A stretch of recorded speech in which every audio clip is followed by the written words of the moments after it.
Hello guys, അപ്പോൾ എല്ലാവർക്കും എൻ്റെ യൂട്യൂബ് വീഡിയോയിലേക്ക് സ്വാഗതം. അപ്പോൾ ഞാൻ ഒരുപാട് നാളായി ഞാൻ വീഡിയോസ് ചെയ്തിട്ട്, അപ്പോൾ ഞാൻ ഇന്നൊരു വീഡിയോ ലോങ് വീഡിയോ തന്നെ ചെയ്യാമെന്ന് വിചാരിച്ചു. അപ്പോൾ ഇത്രയും നാൾ ഞാൻ പഠിച്ചെടുത്ത ക്രോഷ്യ ലേണിങ്ങിൽ എന്തൊക്കെ കാര്യങ്ങളാണ് ചെയ്തതെന്ന് ഞാൻ ഈ വീഡിയോയിൽ നിങ്ങളെ പരിചയപ്പെടുത്താം. ഞാൻ ലാസ്റ്റ് ഇട്ട വീഡിയോസിലൊക്കെ നിങ്ങൾക്കറിയാം, ഞാൻ അതിൽ ജസ്റ്റ് പഠിച്ച് വരുന്നുണ്ടായിരുന്നുള്ളൂ. ഞാൻ ചെയിൻ സ്റ്റിച്ച് അങ്ങനത്തെ ചെറിയ ചെറിയ കാര്യങ്ങളൊക്കെ പഠിച്ച് തുടങ്ങി. പിന്നെ അത് കഴിഞ്ഞ് ഞാൻ ആദ്യമായിട്ട് ഉണ്ടാക്കിയതാണ് ഞാൻ ഈ ബോ ചെയിൻ സ്റ്റിച്ച് വെച്ചിട്ട് ഞാൻ ഉണ്ടാക്കിയൊരു വർക്കാണ് ഈ കാണുന്നത്, ഈ ഒരു ബോ. അത് കഴിഞ്ഞ് ഞാൻ ചെറിയ ചെറിയ പൂക്കൾസ്, ഫ്ലവേഴ്സ് ഉണ്ടാക്കാൻ പഠിച്ചു.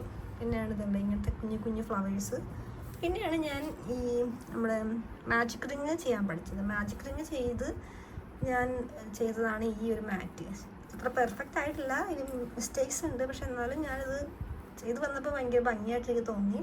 ഇതിങ്ങനെ പിടിക്കുമ്പോൾ ഒരു ബൊക്കെ ആയിട്ടാണ് ഞാൻ ഉദ്ദേശിച്ചത്. പക്ഷേ അത്രയ്ക്ക് ശരിയായില്ല, എന്നാലും ഞാൻ പഠിച്ച് വരുന്നല്ലേ ഉള്ളൂ. അപ്പം ഇതെനിക്ക് ഇഷ്ടപ്പെട്ടു. ഇത് ഞാൻ ചെയ്തൊരു വർക്കാണ്. പെർഫെക്റ്റ് അല്ല, എന്നാലും പഠിച്ച് വരുന്ന ഒരു രീതിയിൽ ഞാൻ ചെയ്തൊരു വർക്കാണ്. അങ്ങനെ അത് കഴിഞ്ഞിട്ട് ഞാൻ പിന്നെ ചെയ്തതാണ് ഫ്ലവർ. കാരണം ഇതൊക്കെ മാജിക് റിങ് വെച്ചിട്ടാണ് ഞാൻ സ്റ്റാർട്ട് ചെയ്തത്. എല്ലാം പെർഫെക്റ്റ് ആണെന്ന് ഞാൻ പറയുന്നില്ല, പക്ഷേ കാണാൻ നല്ല ഭംഗിയുണ്ടല്ലേ. പിന്നെയാണ് ഈ ഒരു ഫ്ലവർ. പിന്നെ ഞാൻ ഇപ്പോൾ ചെയ്തുകൊണ്ടിരിക്കുന്നതാണ്, നന്നായിട്ട് ചെയ്യാമെന്ന് വിചാരിച്ചു. ഞാൻ ഇതുപോലെ തന്നെ ബൊക്കെ ഉണ്ടാക്കാൻ വേണ്ടി ഞാൻ മാജിക് റിങ് വെച്ചിട്ട് ഞാൻ ചെയ്തുകൊണ്ടിരിക്കുന്നൊരു കറണ്ട് ചെയ്തുകൊണ്ടിരിക്കുന്നൊരു വർക്കാണിത്. മെയിൻ പ്രശ്നം എന്താണെന്ന് വെച്ചാൽ എൻ്റെ യാണിൽ ഇങ്ങനത്തെ യാണാണ് ഞാൻ വാങ്ങിച്ചിരുന്നത്. അത്ര ക്വാളിറ്റി ഉണ്ടായിരുന്നില്ല, പിന്നെ അധികം ലെങ്ത്തും ഇല്ല. അപ്പോൾ പെട്ടെന്ന് തീർന്നു പോകും. ഈ ഗ്രീൻ കളറിലെ യാൺ ഇങ്ങനെ ചെയ്തുകൊണ്ടിരുന്നപ്പോൾ തന്നെ ഇത്ര എത്തിയപ്പോൾ തന്നെ യാൺ തീർന്നു. അതാണ് ഇത്രയും നീളം ഉണ്ടായുള്ളൂ, ഇത്രയും ഒരു സൈസേ ഉള്ളൂ ഇത്. അപ്പോൾ എനിക്ക് പുതിയ യാൺ ഓർഡർ ചെയ്തിട്ടുണ്ട്. അപ്പോൾ അത് വന്നിട്ട് നല്ല നല്ല വർക്കൊക്കെ ഞാൻ ചെയ്ത് കാണിച്ചു തരാം. എനിക്ക് ആകെ ബാക്കിയുള്ള യാൺസ് 3 ബാക്കിയെല്ലാം തീർന്നു ഞാൻ ചെയ്ത്. സത്യം പറഞ്ഞാൽ ഇതൊരു ഭയങ്കര നമുക്ക് ഹോബി പോലെ ചെയ്യാൻ പറ്റിയൊരു വർക്കാണ്. എനിക്ക് ഭയങ്കരമായിട്ട് ഇൻട്രസ്റ്റാണ് ചെയ്യുക. ഓരോരോ കാര്യങ്ങൾ പഠിച്ച് ഞാൻ ഇന്ന് യൂട്യൂബിൽ ഓരോ വീഡിയോസൊക്കെ കണ്ട് ഞാൻ പുതിയ പുതിയ ഐറ്റംസൊക്കെ ചെയ്ത് പഠിക്കും. ഞാൻ തന്നെ ഇത് അഴിച്ച് വീണ്ടും ഞാൻ വേറെ സ്റ്റൈൽ നോക്കും. അങ്ങനെ ഓരോരോ സ്റ്റിച്ച് പഠിച്ചുകൊണ്ടിരിക്കുകയാണ് ഇപ്പോൾ കറൻറ്റ്ലി ഞാൻ. നമ്മൾ എന്താണെന്ന് വെച്ചാൽ ഇത് നല്ല ടൈം എടുക്കും. നമ്മളിത് പഠിച്ച് സെറ്റായി വരാനായിട്ട് നല്ലൊരു ടൈം എടുക്കും. നമുക്ക് നല്ലൊരു പേഷ്യൻസ് വേണം. നമ്മൾ പെട്ടെന്നൊന്നും അങ്ങനെ പഠിച്ചെടുക്കാൻ പറ്റുന്നൊരു പ്രോസസ് അല്ല ഇത്. നമ്മൾ ആദ്യം ഞാൻ യൂട്യൂബ് വീഡിയോസ് കണ്ടാണ് ഞാൻ പഠിച്ചത്. ഞാൻ കണ്ടു പഠിച്ച യൂട്യൂബ് വീഡിയോ ഞാൻ താഴെ കൊടുക്കാം.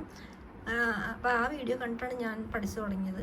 അപ്പോൾ അതിൽ നല്ല ഭംഗിയായിട്ട് അവർ പറഞ്ഞു തരുന്നുണ്ട് എങ്ങനെയാണ്. അപ്പോൾ അങ്ങനെ നമ്മൾ കണ്ട് പഠിച്ച് തെറ്റിപ്പോകും, വീണ്ടും അഴിച്ച് വീണ്ടും പഠിച്ച് അങ്ങനെയാണ് ഞാൻ പറയുന്നത്. ഞാൻ അത്ര പെർഫെക്റ്റ് ഒന്നും അല്ല, ഒരുപാട് മിസ്റ്റേക്സ് എനിക്ക് ഇപ്പോഴും വരും.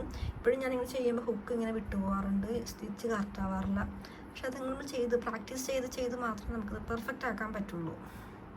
പിന്നെ പുതിയ യാണൊക്കെ വാങ്ങിച്ച് പുതിയ വർക്കൊക്കെ പഠിച്ച് അതൊന്ന് സെറ്റാക്കി എടുക്കാനാണ് ഇനി എൻ്റെ പ്ലാൻ. അപ്പം അങ്ങനെ പുതിയ വർക്ക് ഞാൻ അടുത്ത വീഡിയോസിനൊക്കെ ഞാൻ കാണിച്ചു തരാം. എനിക്ക് എപ്പോഴും ടൈം കിട്ടുമ്പോൾ ഞാനൊരു വർക്ക് കംപ്ലീറ്റ് ചെയ്യാൻ നോക്കും. അങ്ങനെ കംപ്ലീറ്റ് ചെയ്ത വർക്കാണ് നേരത്തെ കാണുന്നത്. ഇതിപ്പോൾ ഞാൻ കറൻറ്റ്ലി യൂട്യൂബ് വീഡിയോസ് നോക്കി ഞാൻ ആ ഫ്ലവർ ബൊക്കെ ചെയ്യാനായിട്ടുള്ള ഒരു ഇതിലാണ്. ഇതെങ്ങനെയെങ്കിലും തീർത്ത് ഈ യാൺ തീരുമ്പോഴേക്കും ഇത് നിർത്തും ഞാൻ. നല്ല രസമാണ്. നമുക്കിത് പഠിച്ചു കഴിഞ്ഞാൽ നമുക്ക് ടൈം പോണത് അറിയില്ല ചെയ്തിട്ടെന്ന് കഴിഞ്ഞാൽ. ഭയങ്കര ഒരു പഠിക്കാൻ തോന്നിയത് എന്തുകൊണ്ടും വർത്തായിട്ട് എനിക്ക് തോന്നിയത്. വെറുതെ ഒരു വീഡിയോ കണ്ടു തുടങ്ങിയതാണ് ഞാൻ ഈ പരിപാടി.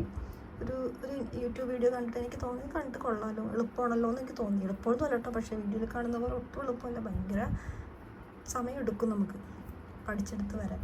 പക്ഷെ പഠിച്ച് കഴിഞ്ഞാൽ നമുക്കിത് ആ ഒരു നാക്ക് കിട്ടിക്കഴിഞ്ഞാൽ സെറ്റാണ്. ഇതിപ്പോൾ തന്നെ ഇപ്പോഴും എനിക്കിത് സത്യം പറഞ്ഞത് പഠിച്ച് വരുന്നുള്ളൂ. ചെയ്യണത് കറക്റ്റാണോ എന്ന് എനിക്ക് ഡൗട്ടുണ്ട്. പക്ഷെ എന്നാലും ഒരു പാറ്റേൺ ആയി വരും ഇത്.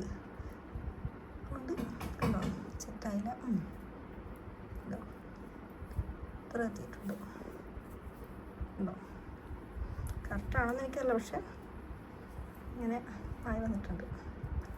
അപ്പോൾ ഇതൊക്കെയാണ് എൻ്റെ ഒരു ക്രോഷ്യ ലേണിംഗ് ജേർണി എന്ന് പറഞ്ഞാൽ. ഞാൻ അങ്ങോട്ട് വീണ്ടും വീഡിയോസൊക്കെ ഇടാം, ഓരോരോ വർക്ക് ചെയ്യുന്നതിൻ്റെ ഷോർട്സ് ഇടാം. അപ്പോൾ എല്ലാവരും വീഡിയോസ് കാണുക, ലൈക്ക് ചെയ്യുക, എന്തെങ്കിലും കമൻറ്റ്സ് ഉണ്ടെങ്കിൽ കമൻറ്റ് ചെയ്യുക, അതുപോലെ സബ്സ്ക്രൈബ് ചെയ്ത് എന്നെ സപ്പോർട്ട് ചെയ്യാം.